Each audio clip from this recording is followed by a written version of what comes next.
श्रमिक एकता जिंदाबाद। असंगठित क्षेत्र के मजदूर लीडर 3 दिवसीय प्रशिक्षकों का प्रशिक्षण। सूचना केंद्र उदयपुर। झीलों की नगरी उदयपुर में श्रमिक लीडर जागरूकता 3 दिवसीय प्रशिक्षण क्षमता वर्धन कार्यशाला आयोजित की जा रही है। ये कार्यशाला दत्तोपंत ठेंगड़ी राष्ट्रीय श्रमिक शिक्षा एवं विकास बोर्ड, श्रम एवं रोजगार मंत्रालय, भारत सरकार, क्षेत्रीय निदेशालय उदयपुर एवं जग विद्या ट्रस्ट एवं सामाजिक सुरक्षा फोरम संयुक्त तत्वाधान में आयोजित सूचना एवं जनसंपर्क कार्यालय के सभागार में 3 दिवसीय 8, 9 एवं 10 जुलाई 2025 तक प्रशिक्षकों का प्रशिक्षण। कार्यशाला के मुख्य आयोजक राष्ट्रीय सामाजिक सुरक्षा फेडरेशन ऑफ इंडिया नई दिल्ली शाखा उदयपुर के संयुक्त तत्वाधान में आयोजित की जा रही है। इस कार्यशाला का मुख्य उद्देश्य लिए विभिन्न बिंदुओं पर प्रकाश डालते हैं विकसित भारत हेतु श्रमिक प्रशिक्षण। क्षेत्रीय निदेशक पुनीत गौतम।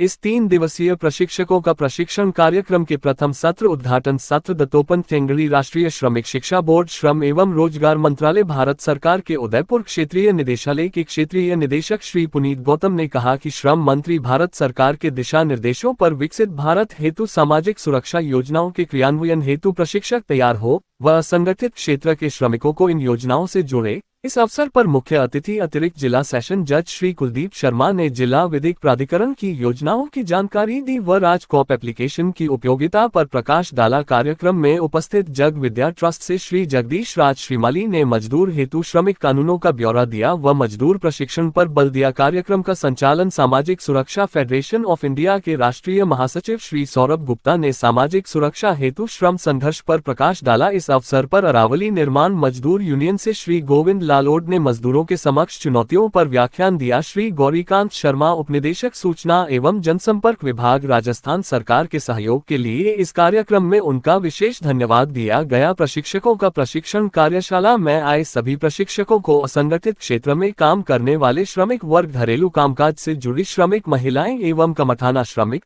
अमला श्रम, ठेला गाड़ी घोड़ा गाड़ी चलाने वाले श्रम, ड्राइवर, सुथरी काम करने वाले, दुकानों पर काम करने वाले श्रमिक एवं शादी विवाह में टेंट तंबू खाना आदि बनाने वाले कपड़ा श्रमिक, छोटी बड़ी कंपनियों में काम करने वाले असंगठित श्रम, पत्थर घड़ाई मार्बल श्रमिक, कपड़ा श्रम, सिलाई करने वाले श्रम, चौकीदारी करने वाले श्रमिक, मछली पालन वाले श्रमिक, मनरेगा श्रमिक, शहरी रोजगार गारंटी श्रमिक, बागवान करने वाले श्रमिक, चाय की थडियों एवं होटल पर काम करने वाले श्रमिक, सभी तरह के असंगठित क्षेत्र में काम करने वाले श्रमिक, हॉस्पिटल मेडिकल लाइन में काम करने वाले स्वीपर श्रमिक। श्रमिकों के चुनौतियों के मुद्दों पर चिंतन मंथन किया गया। पूरे देश में लगभग 100 से अधिक कैटेगरी के मजदूर काम करते हैं। पूरे देश में एकमात्र श्रम कल्याण मंडल बोर्ड है जो कि निर्माण श्रमिकों के लिए बनाया गया है। इस बोर्ड में लगातार अलग अलग श्रमिक अपना पंजीयन कर लेते हैं जो पात्रता नहीं रखते हैं। सरकार ने इस तरह की नीतियां बना रखी है कि कैसे असंगठित क्षेत्र में काम करने वाले लोगों को भ्रमित किया जाए। सरकार ने जातियों के अनुसार क्रांतिकारी तो बना रखी है, लेकिन योजनाएं इतनी सरल नहीं है जितनी की होनी चाहिए। योजनाओं का लाभ मिलेगा या नहीं मिलेगा इसके लिए भी कोई जवाबदेही नहीं है, कोई सुनने को तैयार नहीं है। जब तक अलग अलग क्षेत्र में काम करने वाले असंगठित श्रमिकों को उनको वास्तव में कल्याण मंडल की स्थापना कर बोर्ड बनाकर जोड़ा नहीं जाएगा, तब तक श्रमिक इसी प्रकार से अपने हाथों में अपनी अर्जियां लेकर घूमते रहेंगे। उनका कोई धनी धोरी नहीं है। ट्रेड यूनियन हमेशा श्रमिकों के हित में आवाज उठा रहे हैं, परंतु सरकारी अपनी नीतियों के अनुसार काम करती है। आज भी एक बड़ा समुदाय असंगठित क्षेत्र में काम करता है। यह अपनी रोजमर्रा के लिए इनको कोई न कोई काम करना पड़ता है। जैसा कि आप जानते हैं कि शादी विवाह में कभी टेंट तंबू लगते हैं तो कभी खाना बनाने के लिए कैटरिंग का काम करते हैं, वही श्रमिक कभी सफाई करते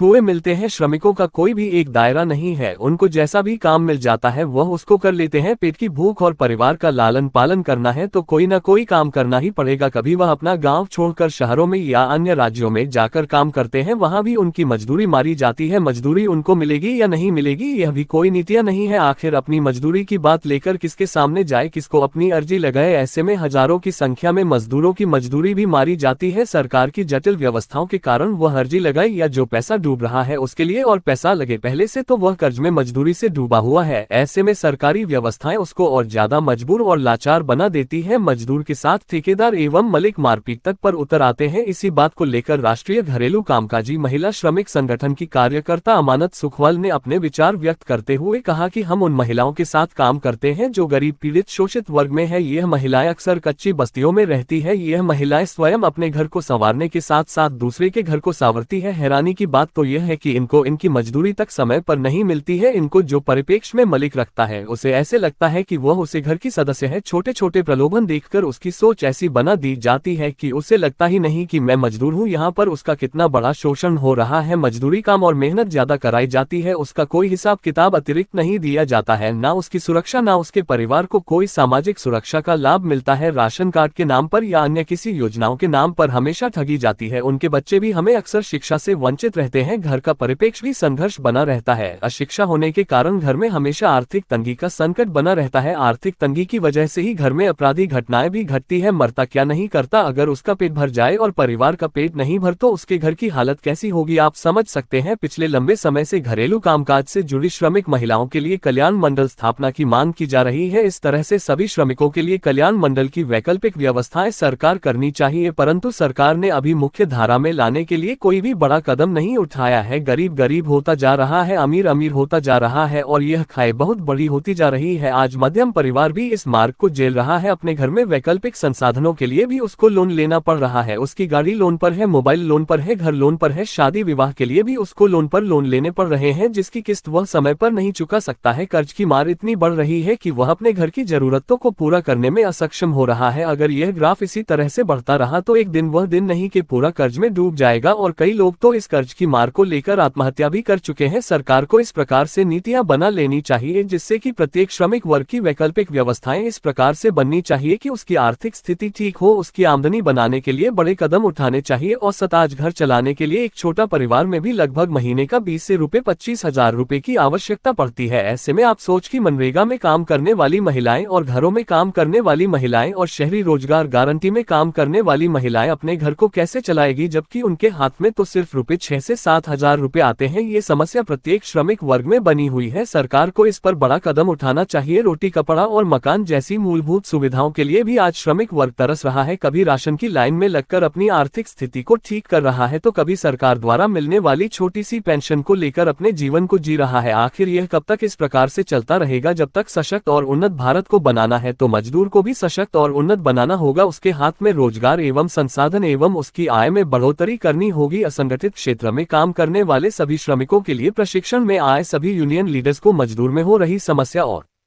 चुनौतियों पर जमकर चर्चा की गई। इस दौरान इंटेक्स यूनियन के प्रदेश अध्यक्ष एवं जिला अध्यक्ष सहित मौजूद थे एवं राष्ट्रीय घरेलू कामकाजी महिला श्रमिक संगठन से रेखा भटनागर एवं भागवती बावरी सहित यूनियन लीडर्स सभी ने अपने अपने विचार व्यक्त किया। धन्यवाद की रस्म सामाजिक सुरक्षा फेडरेशन फोरम के गिरिराज माली ने ज्ञापन रहा है। राष्ट्रीय सामाजिक सुरक्षा फेडरेशन के बहुत सारे ऐसे कार्यकर्ता हैं जिनको प्रशिक्षण के लिए तैयार करना आवश्यक है। इस हेतु उनके लिए प्रशिक्षकों का प्रशिक्षण कार्यक्रम आयोजित किया जा रहा है। इस कार्यक्रम में जिला विधिक सेवा प्राधिकरण लीगल लिटरेसी के ऊपर जितनी भी जरूरी शिक्षा है और जागरूकता है वह देगा। सामाजिक सुरक्षा फेडरेशन ऑफ इंडिया जितनी भी सरकार की, राज्य सरकार की, केंद्र सरकार की सामाजिक सुरक्षा योजनाएं हैं उनका विवरण इस कार्यक्रम में देगा। जैसे ई श्रम कार्ड कैसे बनाएं, पोर्टल क्या है, रजिस्ट्रेशन कैसे करना है, कार्ड कैसे जनरेट करना है, कौन कौन से दस्तावेज इस कार्य के लिए लगेंगे, आदि आदि। इसी तरह प्रधानमंत्री श्रमयोगी मानधन योजना जो असंगठित क्षेत्र के श्रमिकों के लिए भारत सरकार ने शुरू की थी, उसमें कैसे रजिस्ट्रेशन कराना है। इसी तरह अन्य योजनाएं जिसमें आभा कार्ड या आयुष्मान कार्ड, ऐसी बहुत सारी योजनाएं हैं जिनके पंजीकरण के लिए जिनकी जानकारी इस कार्यक्रम में दी जाएगी। अपेक्षा यह भी है कि भारत सरकार की जितनी भी फ्लैगशिप स्कीम्स हैं उनकी जानकारी आज लोगों को हो, क्योंकि स्वप्न विकसित भारत का लेकर भारत सरकार चल रही है। और इस क्रम में आदरणीय श्रम और रोजगार मंत्री श्री मनसुख जी मांडविया ने यह बल दिया है कि ज्यादा से ज्यादा असंगठित क्षेत्र के श्रमिक भारत सरकार की सामाजिक सुरक्षा योजनाओं से जुड़े, जिससे इनको विस्तार मिले। इसी उद्देश्य को लेकर माननीय प्रधानमंत्री जी के नेतृत्व में दत्तोपंत ठेंगड़ी राष्ट्रीय श्रमिक शिक्षा और विकास बोर्ड अपने भारत के सभी क्षेत्र निदेशालयों के द्वारा, जिसमें उदयपुर क्षेत्र निदेशालय भी शामिल है, यह लेकर चला है लक्ष्य। इस तरह के प्रशिक्षकों के प्रशिक्षण हेतु कार्यक्रम हम समय समय पर आयोजित करेंगे। इसमें तमाम समाज सेवी संस्था, कार्यकर्ता मिले हैं, इस मंच का निर्माण किया है और हम आशा करते हैं कि आने वाले 3 दिनों में हम अच्छे प्रशिक्षक तैयार कर सकेंगे, जो कि श्रम मंत्रालय की, भारत सरकार की जितनी भी योजनाएं हैं उसकी जानकारी लें और जहां जहां वो रहते हैं, जहां जहां उनको सुलभ होता है, लोगों में जाके एक पीयर एजुकेटर की तरह उन योजनाओं से लोगों को जोड़ने का प्रयास करें। बहुत बहुत धन्यवाद। इस तरह के मुद्दे निकल के आ रहे हैं क्योंकि लोगों की अपनी समस्याएं भी होती है, क्या वो भी? ये बात सही है कि जिस असंगठित श्रमिकों के वर्ग को लेकर हम ये प्रशिक्षण कार्यक्रम आयोजित कर रहे हैं, उन श्रमिकों के लिए एक तो फुल टाइम समय निकालना संभव नहीं है, लिहाजा जितना भी समय वो निकाल सकते हैं